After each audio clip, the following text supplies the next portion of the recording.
नमस्कार, आप सभी का मेरे चैनल में स्वागत है। इस बार 31 मई को निर्जला एकादशी है, तो आज हम उसकी पौराणिक व्रत कथा सुनते हैं। जो मनुष्य भक्तिपूर्वक इस कथा को पढ़ता या सुनता है, उन्हें निश्चय ही स्वर्ग की प्राप्ति होती है। इसे भीमसेन एकादशी भी या पांडव एकादशी भी कहते हैं, क्योंकि भीमसेन ने इस व्रत को रखा था। तो इसके महत्व को भी हम जानेंगे। दान में हमें क्या क्या करना चाहिए, यह भी हम इस वीडियो में देखेंगे। इस एकादशी का पुण्य समस्त तीर्थों और दानों से अधिक है।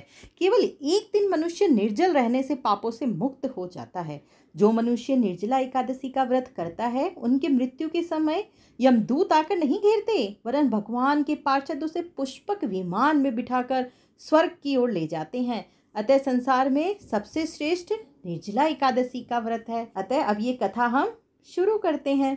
भीमसेन व्यास जी से कहने लगे कि हे पितामह, भ्राता युधिष्ठिर, माता कुंती, द्रौपदी, अर्जुन, नकुल और सहदेव आदि सब एकादशी का व्रत करने को कहते हैं, परंतु महाराज मैं उनसे कहता हूँ कि भाई, मैं भगवान की शक्ति पूजा आदि तो कर सकता हूँ, दान भी दे सकता हूँ, परंतु भोजन के बिना नहीं रह सकता। इस पर व्यास जी कहने लगे कि हे भीमसेन, यदि तुम नर्क को बुरा और स्वर्ग को अच्छा समझते हो तो प्रति मास की दोनों एकादशी को अवश्य रूप से करना चाहिए। भीम कहने लगे कि हे पितामह, मैं तो पहले ही कह चुका हूँ कि मैं भूख सहन नहीं कर सकता। यदि वर्ष भर में कोई एक ही व्रत हो तो वह मैं रख सकता हूँ, क्योंकि मेरे पेट में व्रत नाम वाली अग्नि है, सो मैं भोजन किए बिना नहीं रह सकता। भोजन करने से वह अग्नि शांत रहती है, इसलिए पूरा उपवास तो क्या, एक समय भी बिना भोजन किए रहना कठिन है गुरुदेव। अतः आप मुझे कोई ऐसा व्रत बताइए जो वर्ष में केवल मुझे एक ही बार करना पड़े और मुझे स्वर्ग की प्राप्ति हो जाए। श्री व्यास जी कहने लगे कि हे पुत्र, बड़े बड़े ऋषियों ने बहुत शास्त्र आदि बनाए हैं, जिनसे बिना धन के थोड़े परिश्रम से ही स्वर्ग की प्राप्ति हो सकती है। इसी प्रकार शास्त्रों में दोनों पक्षों की एकादशी का व्रत मुक्ति के लिए रखा गया है। व्यास जी के वचन सुनकर भीमसेन नरक में जाने के नाम से भयभीत हो गए और कांप कर कहने लगे कि अब क्या करूं, मास में 2 व्रत तो मैं कर नहीं सकता। हाँ गुरुदेव, अगर वर्ष में एक व्रत करने का प्रयत्न मैं अवश्य कर सकता हूँ। अतः वर्ष में एक दिन व्रत करने से यदि मेरी मुक्ति हो जाए तो मैं ऐसा कोई व्रत बताइए, ऐसा कर लूंगा। यह सुनकर व्यास जी कहने लगे कि वृषभ और मिथुन की संक्रांति के बीच ज्येष्ठ मास के शुक्ल पक्ष की जो एकादशी आती है उसका नाम निर्जला है। तुम उस एकादशी का व्रत करो। इस एकादशी के व्रत में स्नान और आचमन के सिवा जल वर्जित है। आचमन में 6 मासे से अधिक जल नहीं होना चाहिए, अन्यथा यह मद्यपान के सदृश हो जाता है। इस दिन भोजन नहीं करना है, क्योंकि भोजन करने से व्रत नष्ट हो जाता है। यदि एकादशी को सूर्योदय से लेकर द्वादशी के सूर्योदय तक जल ग्रहण न करें तो उसे सारी एकादशियों के व्रत का फल प्राप्त होता है। द्वादशी को सूर्योदय से पहले उठकर स्नान आदि करके ब्राह्मणों को दान आदि देना चाहिए। इसके पश्चात भूखे और सत्पात्र ब्राह्मणों को भोजन करवाकर फिर खुद भोजन ग्रहण करना चाहिए। इसका फल पूरे 1 वर्ष की संपूर्ण एकादशियों के बराबर ही होता है। अतः हे भीमसेन, तुम यह एक एकादशी का व्रत कर लो तो तुम्हें अवश्य ही रूप से स्वर्ग की प्राप्ति होगी। व्यास जी कहने लगे कि हे भीमसेन, यह मुझको स्वयं भगवान ने बताया है।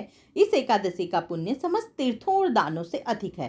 केवल एक दिन मनुष्य निर्जल रहने से सभी पापों से मुक्त हो जाता है। जो मनुष्य निर्जला एकादशी का व्रत करते हैं, उनके मृत्यु के समय यमदूत आकर नहीं घेरते, वरन भगवान के पार्षद उसे पुष्पक विमान में बिठाकर स्वर्ग की ओर ले जाते हैं।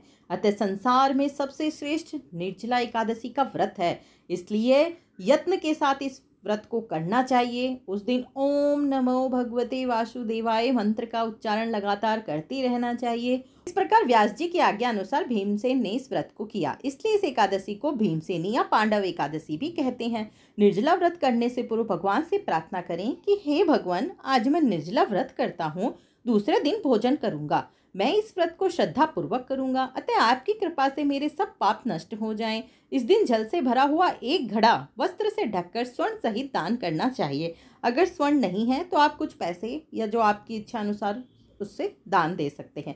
जो मनुष्य इस व्रत को करते हैं उनको करोड़ पल सोने के दान का फल मिलता है, और जो इस दिन यज्ञादिक करते हैं उनका फल तो वर्णन ही नहीं किया जा सकता। इस एकादशी के व्रत से मनुष्य विष्णु लोक को प्राप्त होता है। जो मनुष्य इस दिन अन्न खाते हैं वे चंडाल के समान है। वे अंत में नरक में जाते हैं। जिसने निर्जला एकादशी का व्रत किया है वह चाहे मद्यपान करता हो, चोरी करता हो या गुरु के साथ उसका कोई द्वेष हो गया हो, मगर इस व्रत के प्रभाव से वह स्वर्ग को प्राप्त हो जाता है।